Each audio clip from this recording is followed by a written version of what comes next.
Dinner থালি নিয়ে হাজির হয়ে গেছি তোমাদের সামনে। চলো আজকে রাত্রের খাবারে কি কি রয়েছে সেটাই তোমাদের দেখাই। এখানে বানাচ্ছি গরম গরম কুমড়ো আলুর তরকারি।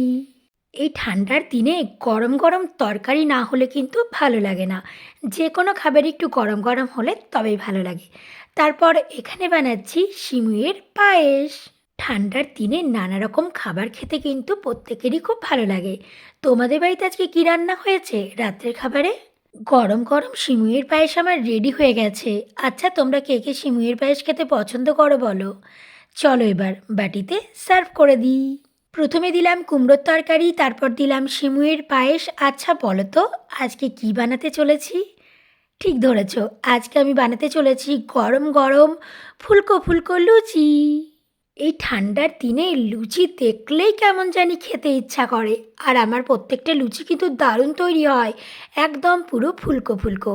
চলো তাহলে একটা একটা করে লুচি ভাজা হোক আর একটা একটা করে থালাতে দেওয়া হোক।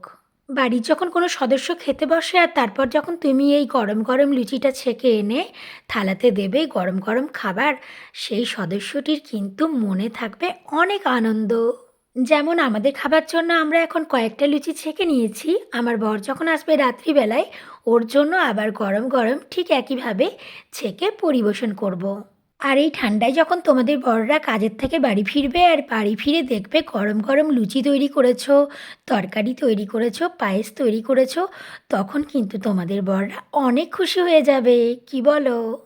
তোমরা কি এখনো রাত্রে রান্না তৈরি করনি? তাহলে আমার মতো লুচি তরকারি তৈরি করে নাও আর গরম গরম খেয়ে নাও, বেশ ভালো লাগবে। আমি তো 4টে লুচি খাই, আর তোমরা কে কয়টা লুচি খাও?